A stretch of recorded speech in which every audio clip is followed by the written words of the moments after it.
time to talk about the new features of the upcoming season pass. We got this, which looks like a little computer module, and so on and so forth.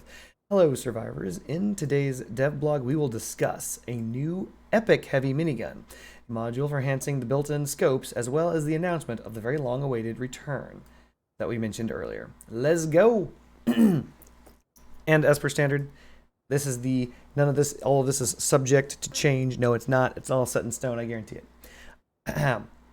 For a long time, quite regularly, we've been receiving various suggestions to add heavy miniguns to the game, which would be the predecessors to the Reaper. I do not know why they would say that.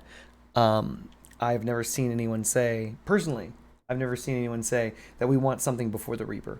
But they're saying they've heard that.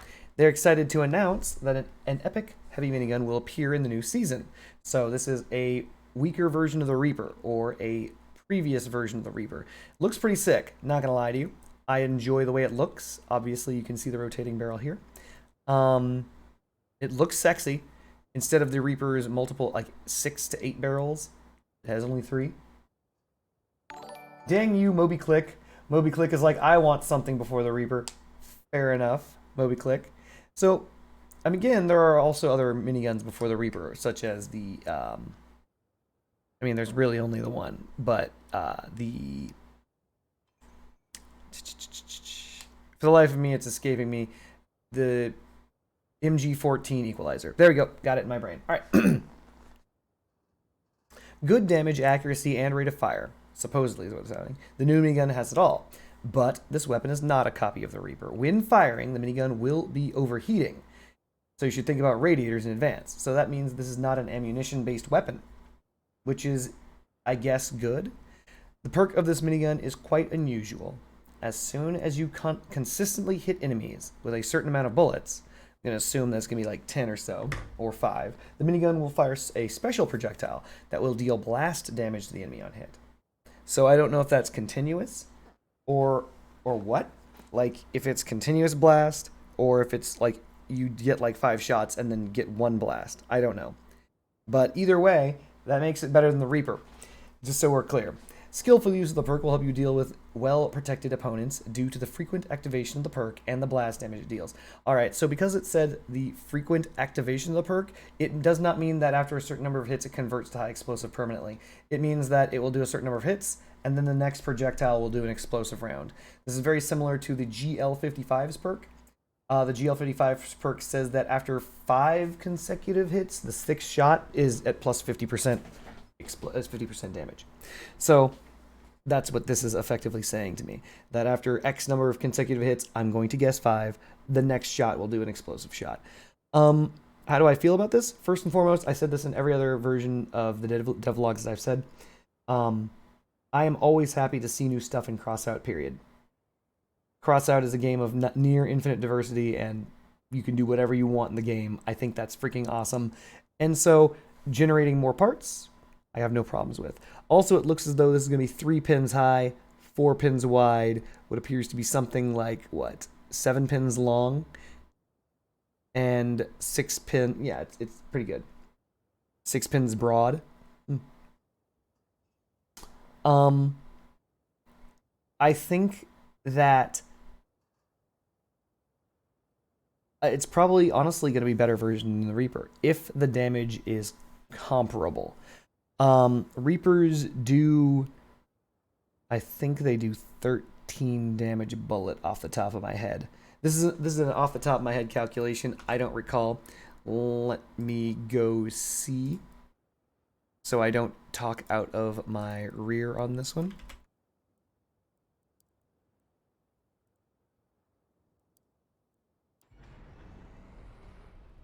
One moment.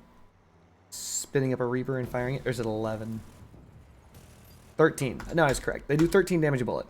So, since Reapers do 13 damage a bullet, if this does anywhere near that, like 11 damage a bullet, but it's going to have every 5th one as an explosive shot, that might mean that this epic minigun may outperform the Reaper.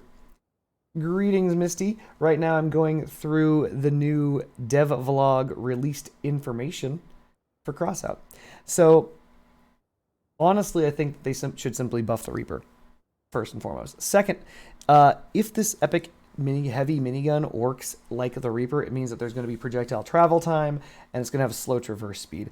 If it follows those same things, then it's not going to be that good anyway. I hate to say it, but the Reaper by and large is not a very strong gun based on the time it takes for the turret to traverse, the fact that it's got a projectile velocity that you have to deal with, and the fact that it's got limited, it's got a spin up time and all that stuff like that. So Reapers are okay, not very powerful. I don't know if this is going to be very powerful, especially if you're just aiming at a cabin. Like if you actually manage to start hitting cabin, the explosive damage isn't going to change anything because it just converts the damage type to blast effectively on the sixth shot or whatever, fifth shot. So that's how I feel. Am I interested in seeing it? Yes. If it's free with the battle pass, will I have it? Yes. Will I build it if I can build it? And if I don't have enough? Maybe, actually, maybe. I don't have Reapers right now because I used them to craft my Scorpions and I have made no effort whatsoever to obtain new Reapers. But if they give me Epic Heavy Minigun, will I use it? Yeah. Yes, I will. Special module that increases the effectiveness of the built-in scope. This clever device will make life much easier for those who prefer built-in scopes. This is exactly to the opposite of, let's say, the Neutrino or the TS1 Horizon. TS1 Horizon or the Neutrino, as you guys may know, when you mount it on your build and you activate your scope, you zoom in, but you see from the point of view from your mounted scope, wherever you put it. If you don't have a mounted scope, you get a zoom in from hovering just over your vehicle. That's presently in the game. This module apparently improves your basic scope in the game, which means that kind of obsoletes the TS1 Horizon, because there's no reason to bring a TS1 Horizon over this scope then, because this would simply be a better version of that. But yeah, it improves your magnification rate of the built-in scope, doesn't move the point of view, and it does not consume energy. So effectively, in exchange for one part of your build, one of your 80 or 70, 60, depending on where you are in the video game, but 80 max components, and all of a sudden you've got a scope that works even better than the more than likely better than the TS1 Horizon. Return of the chase mode. This is the long-awaited thing they're saying that was gone. That's right, Chase returns to Crossout as part of a special mode dedicated to the start of the new season. In this 4-player mode, you will need to stop the moving trucks and capture the valuable cargo they are transporting. But keep in mind the convoy is prepared for sudden attacks and will not simply retreat. And there's always reinforcements on standby for the especially persistent attackers. Both trucks are equipped with their own weapons and are well protected. The task in which you manage to stop the only truck will be considered partially completed. So basically, if you destroy one of the two trucks, it's partial. And in order to receive the maximum reward, you'll have to deal with both targets before they leave their location. The chase will take place on a map designed specifically for this mode, where the route of the trucks and the convoy can change from time to time. At the moment, we plan to add this mode on a temporary basis, but we will monitor its statistics and your feedback, and we'll definitely consider adding it to the constant rotation of brawls or raids. Oh, neat. So, for those of us who don't know, Chase was not a mode. Chase was not a brawl. Chase was a raid. So the idea was way back in the day, what you could do is you could raid, and in the same way that there's the War for Fire, or there's Frontier Defense, or there is Steel Cradle, there was Chase. And Chase was removed because of bullcrap. Long story short, anybody here who remembers that the Tusk cabin is very, very strong? There are Tusk boosters that instantaneously won the Chase encounter. And the reason why they do this, thank you, MobyClick. I appreciate that. The compliment there, saying that I have a nice, clear voice and speech. So what ended up happening in the original Chase modes are actually something that happens in Awakenings. So if you do the Awakenings missions, you may notice that every now and again there will be a convoy, and that convoy will have a Leviathan that just drives, and your job is to destroy it. It's got around 30,000, 35,000 hit points, and if you try to shoot its wheels off, you can never do it. Instead, whenever you shoot its wheels, the damage number that comes up is not white, it's gold, because you deal direct cabin damage to it. That way, you can never disable the Leviathan, because otherwise you would simply shoot off the wheels and then you'd have infinite amount of times to defeat it. So you cannot destroy its frame, you cannot destroy its wheels. Any damage dealt to the frame or the wheels of these said vehicles instead deals damage to the cabin of 35,000 hit points or so. And this is true for the chase mode as well.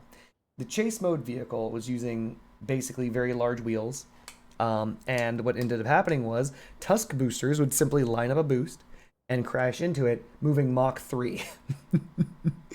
A successful strike from a Tusk booster moving at about 300 kilometers an hour dealt more than 35,000 damage and instantaneously destroyed the Leviathan, meaning the chase game modes ended in sub 11 seconds usually. Mission would start, the players would simply line their vehicles up and then boost into the vehicle, instantaneously destroying it. Because any damage dealt to the wheels, which were on the exterior of the Leviathan, dealt the damage directly to the cabin, which was only 35,000 hit points. And as I said, Tusks can do more than 35,000 damage in one boost attack. So, apparently they're saying that chase mode that was removed due to this instantaneous griefing effect has been returned. And they say there's going to be 2 trucks, and they say the trucks are well protected, and also these trucks are going to have weapons on them. So, good luck. I for one find that very interesting. I think that'll be cool to have the chase mode back. I actually liked the chase mode, even though I did not have a Tusk booster.